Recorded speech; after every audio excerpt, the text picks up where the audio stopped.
1990년 홍콩 도시 전체를 뒤흔든 전대미문의 사건이 발생했습니다. 당대 최고의 톱 여배우 유가령이 정체를 알 수 없는 세력에 의해 납치돼 약 3시간 동안 감금된 것입니다. 짧지만 끝이 보이지 않았던 그 시간 동안 그녀는 극심한 압박과 위협 속에서 인간의 한계를 시험받아야 했고, 가해자들은 그녀에게 결코 세상에 드러나선 안 될 금기된 촬영을 강요했습니다. 이후 외부로 유출된 단 한 장의 사진은 홍콩 사회 전체를 얼어붙게 만들었습니다.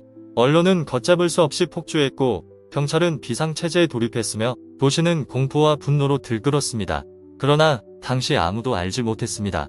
그 깊은 어둠 속에서 유가령이 어떻게 다시 일어섰는지를 오늘 우리는 30년 넘게 봉인돼 있던 그날 밤의 진실에 조심스럽게 한 발 더 다가가 보려 합니다. 과연 그 3시간 동안 그녀에게는 어떤 일이 벌어졌던 걸까요? 본격적인 이야기에 앞서 좋아요와 구독은 큰 힘이 됩니다. 유가령은 1965년 중국 수조에서 태어났고 15세에 홍콩으로 이주했습니다.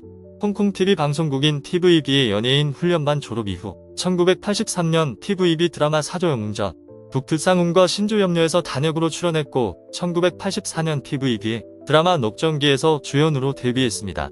연기 활동 초기에는 귀엽고 편안하고 친숙한 이미지의 역을 맡아 로맨스물에서 활동했습니다. 그 후 영화계로 진출하여 다양한 배역을 훌륭히 소화해내는 배우로 성장했습니다. 구술된 커리어를 봐도 알 수 있듯 나름 활발하게 활동한 연예인임에도 동시대에 활동한 임청아, 장만옥, 왕조연, 매연방, 복리 등에 비하면 인지도가 밀리는 감이 있습니다.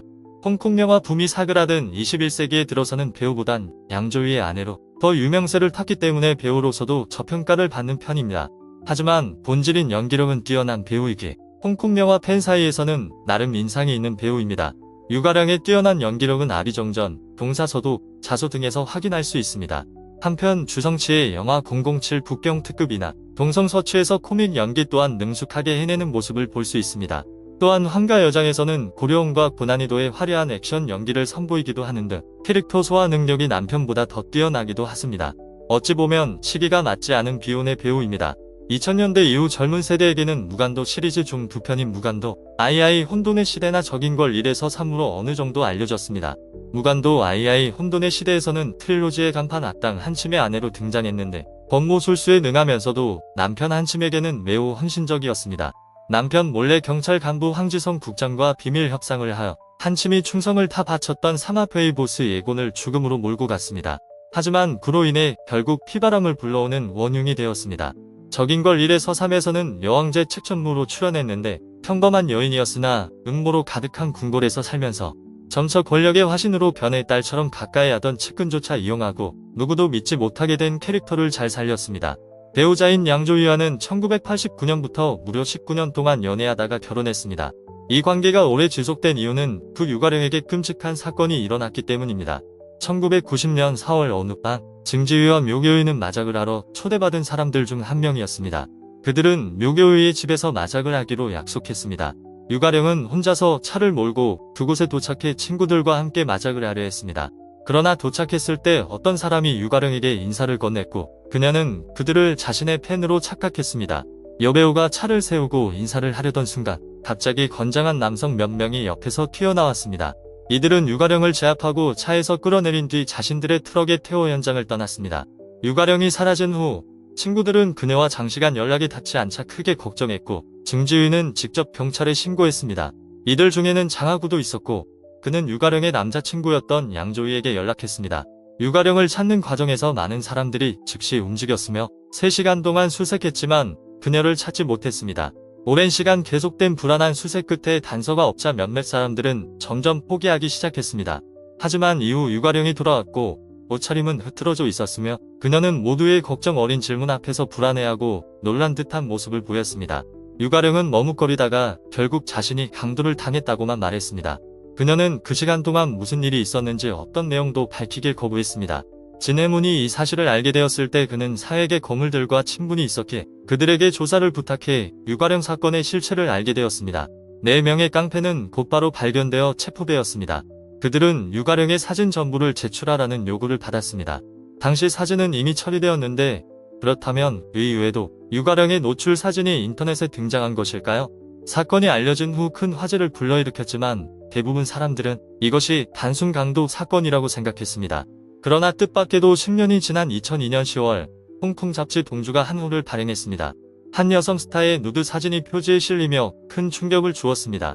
눈과 가슴 일부만 모자이크 처리되어 있었지만 많은 사람들이 이 여성이 바로 유가령임을 알아볼 수 있었습니다. 이 사건은 순식간에 연예계를 뒤흔들었습니다.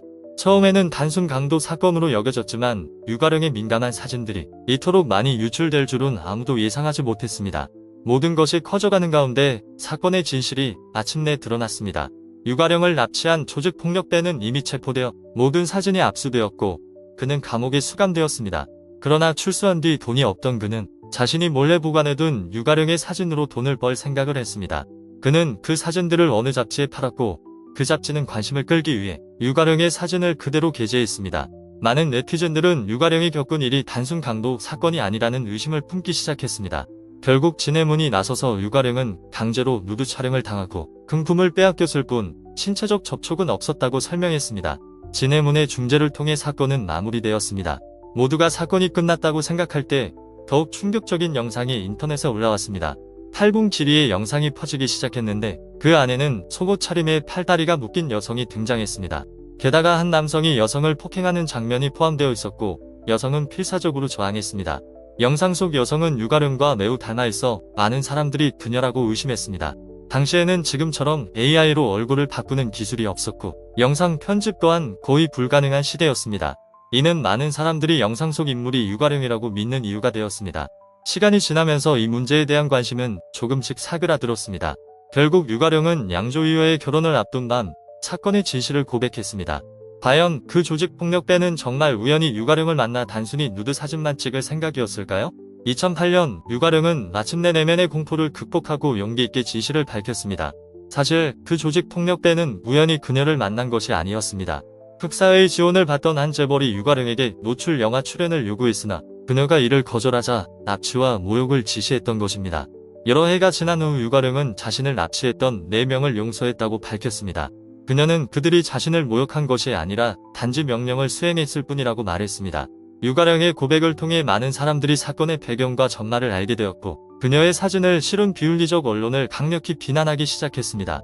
사건 당일 양조위 증지위 성명 장국영 매연방 등 많은 유명 인사들이 동주 잡지의 비도덕적인 행위를 규탄하는 길거리 연설을 벌였습니다.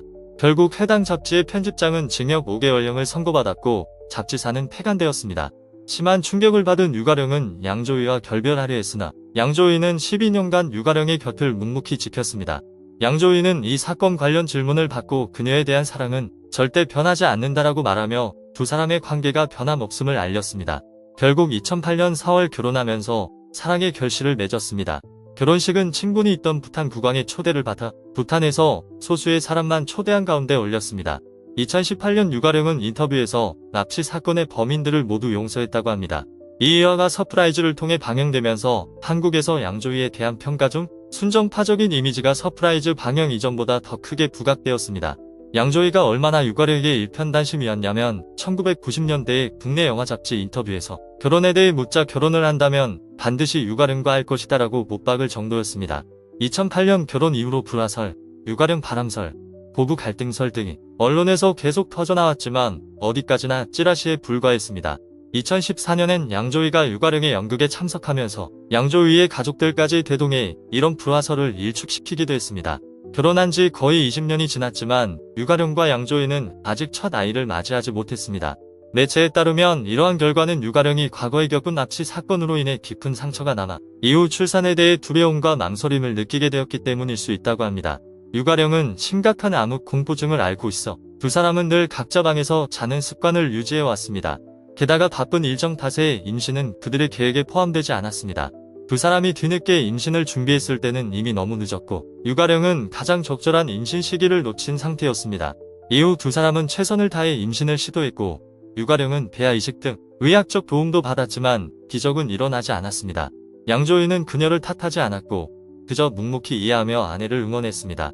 양조위가 내성적인 성격이라 사람들이 많은 곳을 못 견뎌하는 편인데 이때 나오는 표정을 유가령에 따라 하기도 했습니다. 양조위가 마블 영화 샹치와 텐 링지의 전설 출연을 망설였을 때 설득한 이가 유가령이라고 합니다. 휴가 중이라 일에 대해 생각하기 싫어서 감독에게 연락을 안 하고 있었는데 유가령이 연락하라고 시켰습니다. 현재 유가령은 남편 양조위와 함께 행복한 결혼 생활을 이어가고 있습니다. 60대에 접어든 나이에도 불구하고 여전히 놀라울 만큼 동안 미모를 유지하고 있으며 종종 화끈한 몸매를 뽐내 네티즌들의 감탄을 자아내곤 합니다. 비록 아름다움을 물려줄 후계자가 없다는 점이 조금 아쉽긴 하지만 전반적으로 유가령은 누구나 부러워할 만한 삶을 살고 있습니다. 여러분은 유가령의 인생 이야기를 어떻게 보시나요? 혹시 이 사건에 대해 알고 계셨던 부분이 있나요? 댓글로 여러분의 생각을 꼭 남겨주세요. 영상이 도움이 되셨다면 좋아요와 구독, 그리고 알림 설정까지 부탁드립니다. 여러분의 한 번의 클릭이 큰 힘이 됩니다.